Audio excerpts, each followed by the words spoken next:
गोविंद बोलो हरि गोपाल बोलो, राधा रमण हरि गोविंद बोलो। गोविंद बोलो हरि गोपाल बोलो, राधा रमण हरि गोविंद बोलो। गोविंद बोलो गोपाल बोलो, राधा रमण हरि गोविंद बोलो। गोविंद बोलो हरि गोपाल बोलो, राधा रमण हरि गोविंद बोलो। गोविंद बोलो गोपाल बोलो, सारे ये बोलो, मिलके ये बोलो, अरे सारे ये बोलो। श्रीमद्भागवत जी के अष्टम स्कंद का 22वां अध्याय। बलि के द्वारा भगवान की स्तुति और भगवान का उस पर प्रसन्न होना। श्री सुखदेव जी कहते हैं, परीक्षित, इस प्रकार भगवान ने असुरराज बलि का बड़ा तिरस्कार किया और उन्हें धैर्य से विचलित करना चाहा, परंतु वे तनिक भी विचलित न हुए, बड़े धैर्य से बोले। दैत्यराज बलि ने कहा, देवताओं के आराध्य देव, आपकी कीर्ति बड़ी विचित्र है, बड़ी पवित्र है। क्या आप मेरी बात को असत्य समझते हैं? ऐसा नहीं है, मैं उसे सत्य करके दिखाता हूँ। आप धोखे में नहीं पड़ेंगे। आप कृपा करके अपना तीसरा पग मेरे सिर पर रख दीजिए। मुझे नरक में जाने का अथवा राज्य से च्युत होने का भय नहीं है। मैं पाश में बंधने अथवा अपार दुख में पड़ने से भी नहीं डरता।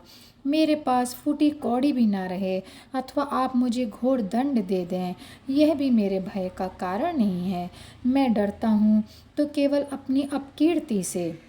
अपने पूजनीय गुरुजनों के द्वारा दिया हुआ दंड तो जीव मात्र के लिए अत्यंत वांछनीय है, क्योंकि वैसा दंड माता पिता भाई और सोहद भी मोहवश नहीं दे पाते।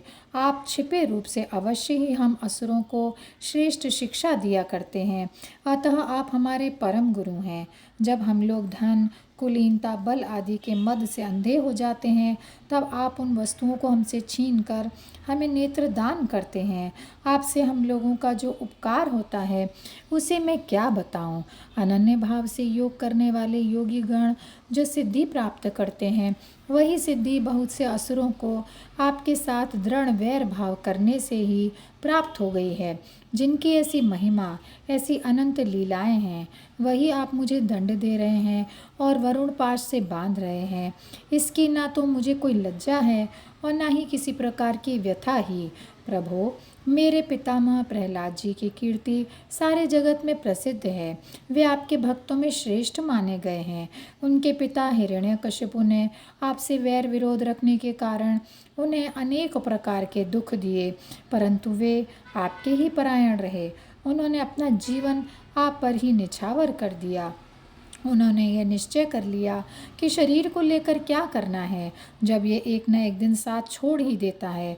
जो धन संपत्ति के लिए स्वजन बने हुए हैं, उन डाकुओं से अपना स्वार्थ ही क्या है, पत्नी से भी क्या लाभ है, जब वे जन्म मृत्यु रूप संसार के चक्र में डालने वाली ही है।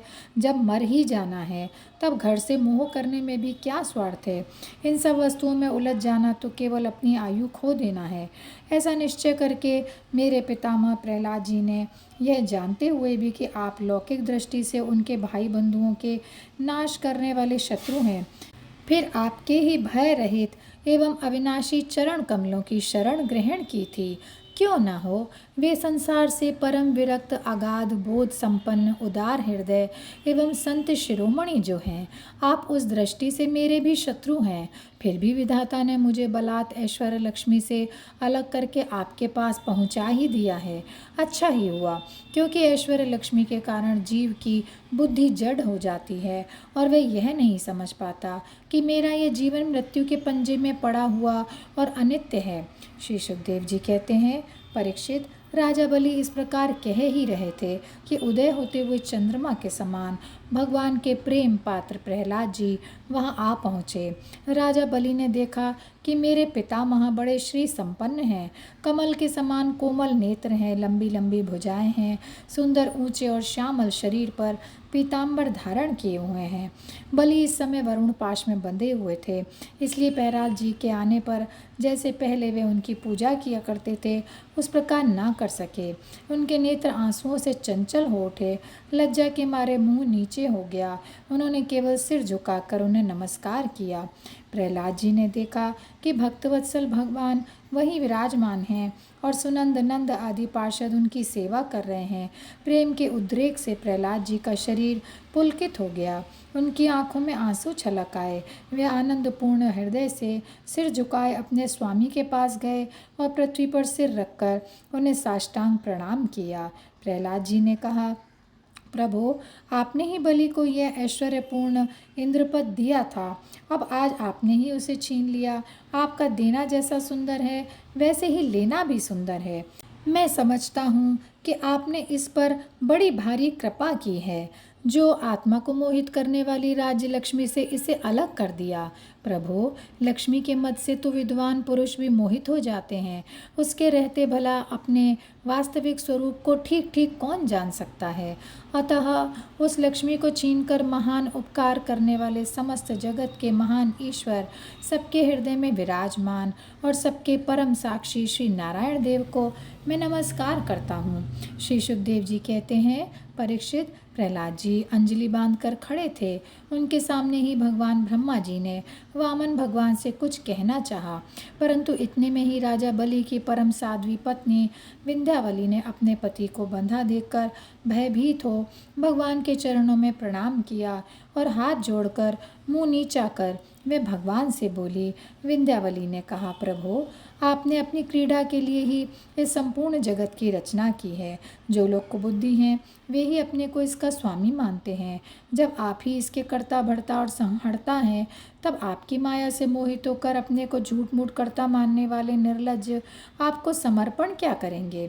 ब्रह्मा जी ने कहा, समस्त प्राणियों के जीवन दाता उनके स्वामी और जगत स्वरूप देवादिदेव प्रभु, आप इसे अब छोड़ दीजिए। आपने इसका सर्वस्व ले लिया है, अतः अब यह दंड का पात्र नहीं है। इसने अपनी सारी भूमि और पुण्य कर्मों से उपार्जित स्वर्ग आदि लोक, अपना सर्वस्व तथा आत्मा तक आपको समर्पित कर दिया है, एवं ऐसा करते समय इसकी बुद्धि स्थिर ही रही है, यह धैर्य से च्युत नहीं हुआ है। प्रभु, जो मनुष्य सच्चे हृदय से कृपणता छोड़कर आपके चरणों में जल का अर्घ्य देता है और केवल दूर्वा दल से भी आपकी सच्ची पूजा करता है, उसे भी उत्तम गति की प्राप्ति होती है। फिर बलि ने तो बड़ी प्रसन्नता से धैर्य और स्थिरता पूर्वक आपको त्रिलोकी का दान कर दिया है, तब यह दुख का भागी कैसे हो सकता है। श्री भगवान ने कहा, ब्रह्मा जी, जिस पर मैं कृपा करता हूँ उसका धन छीन लिया करता हूँ, क्योंकि जब मनुष्य धन के मत से मतवाला हो जाता है तब मेरा और लोगों का तिरस्कार करने लगता है। यह जीव अपने कर्मों के कारण विवश होकर अनेक योनियों में भटकता रहता है। जब कभी मेरी बड़ी कृपा से मनुष्य का शरीर प्राप्त करता है, मनुष्य योनि में जन्म लेकर यदि कुलीनता, कर्म, अवस्था, रूप, विद्या, ऐश्वर्य और धन आदि के कारण घमंड ना हो जाए, तो समझना चाहिए कि ये मेरी ही बड़ी कृपा है। कुलीनता आदि बहुत से ऐसे कारण हैं जो अभिमान और जड़ता आदि उत्पन्न करके मनुष्य को कल्याण के समस्त साधनों से वंचित कर देते हैं, परंतु जो मेरे शरणागत होते हैं वे इनसे मोहित नहीं होते। यह बलि दानव और दैत्य दोनों ही वंशों में अग्रगण्य और उनकी कीर्ति बढ़ाने वाला है। इसने उस माया पर विजय प्राप्त कर ली है जिसे जीतना अत्यंत कठिन है। तुम देख ही रहे हो, इतना दुख भोगने पर भी यह मोहित नहीं हुआ। इसका धन छीन लिया, राजपद से अलग कर दिया, तरह तरह के आक्षेप किए, शत्रुओं ने बांध लिया, भाई बंधु छोड़कर चले गए, इतनी यातनाएं भोगनी पड़ी, यहाँ तक कि गुरुदेव ने भी इसको डांटा फटकारा और शाप तक दे दिया, परंतु इस दृढ़वती ने अपनी प्रतिज्ञा नहीं छोड़ी। मैंने इससे छल भरी बातें की, मन में छल रखकर धर्म का उपदेश किया, परंतु इस सत्यवादी ने अपना धर्म न छोड़ा। अतः मैंने इसे वह स्थान दिया है जो बड़े बड़े देवताओं को भी बड़ी कठिनाई से प्राप्त होता है। सार्वणी मनवंतर में यह मेरा परम भक्त इंद्र होगा, तब तक यह विश्वकर्मा के बनाए हुए सुतल लोक में रहे।